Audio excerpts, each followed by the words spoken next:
told my parents that I would either be brain dead or not be here. I proved the doctors wrong because I will be celebrating my 22nd birthday in November.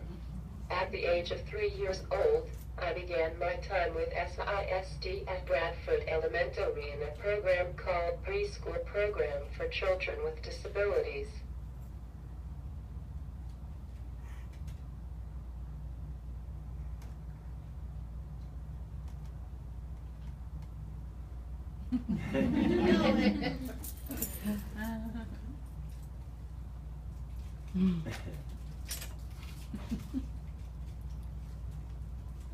Is it thinking?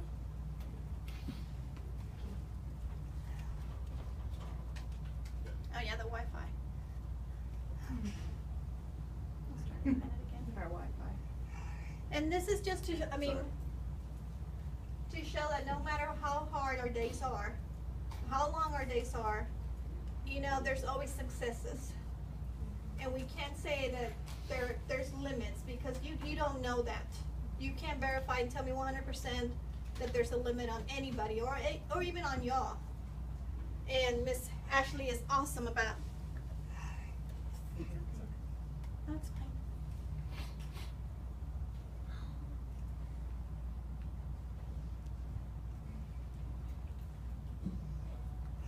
Let's try again.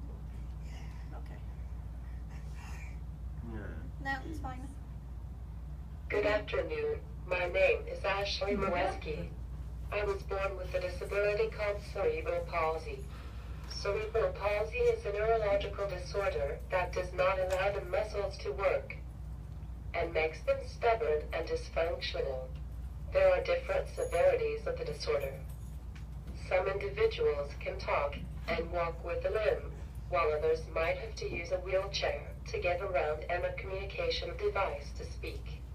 When I was born, the doctors told my parents that I would either be brain dead or not be here. I proved the doctors wrong because I will be celebrating my 22nd birthday in November.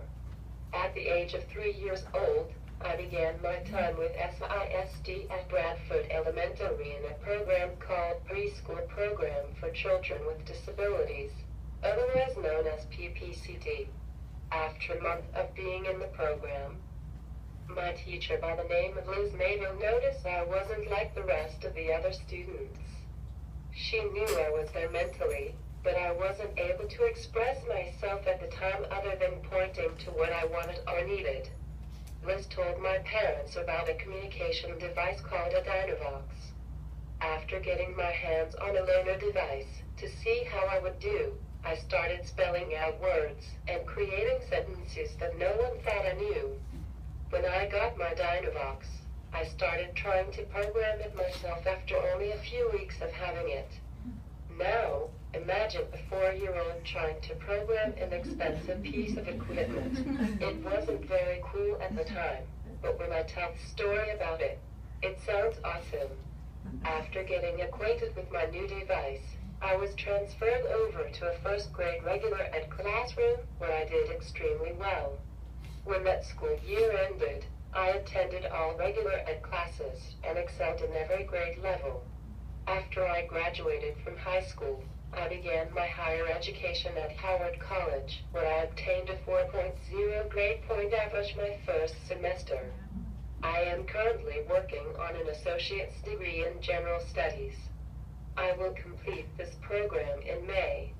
Upon graduating, I will transfer to Angelo State University to pursue a bachelor's in psychology and a master's in counseling.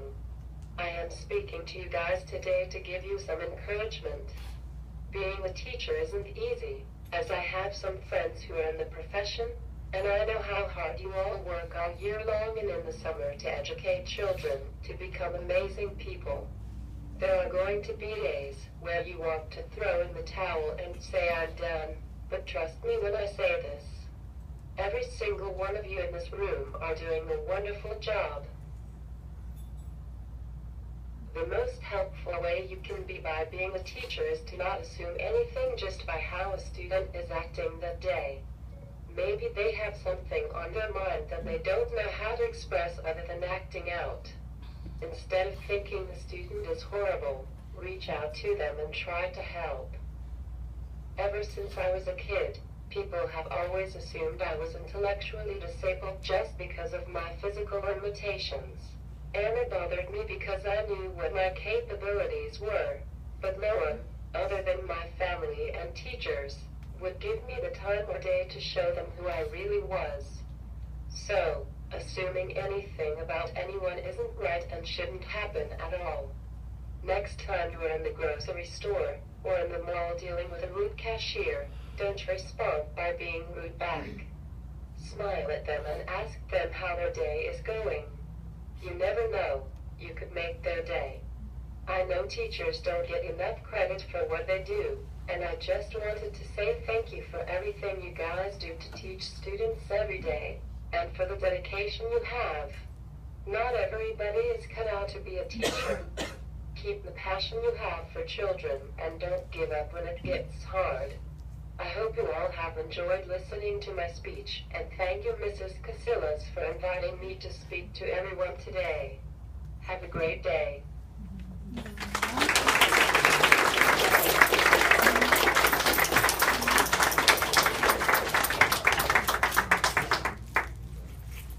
you have any questions for Ashley? Because she'll be more than happy to answer your questions.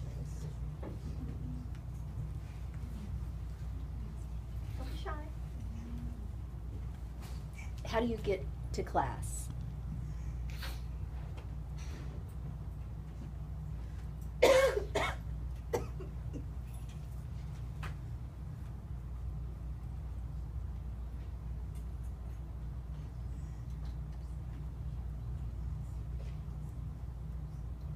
The people transfer bus. And she rode the transfer right bus here to come and be with us today because she thinks it's very important to promote learning and continue higher education, and that there's no limitations unless you set them yourself on yourself. Yeah.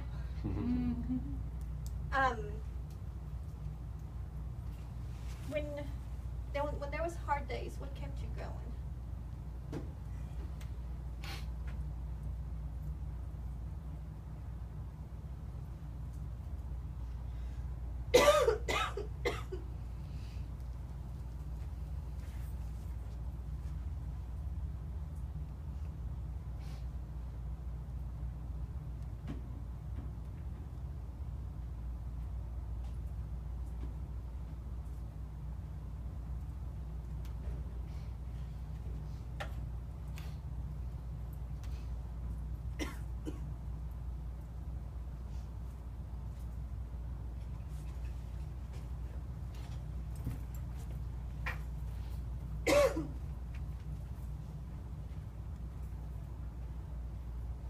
I knew I was going to get through it. I just needed to pray about it.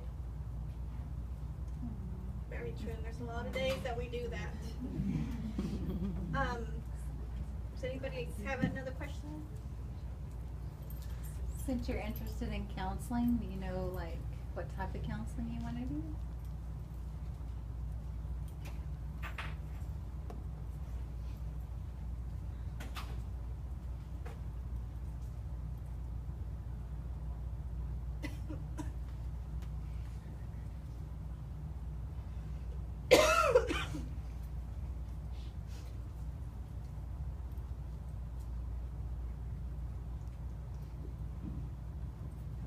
Rehabilitation counseling for people with disabilities. Very good. Any other questions? Ashley, I appreciate you coming and sharing with us your motivation and your enthusiasm for education and giving us reality check, I guess. Sorry.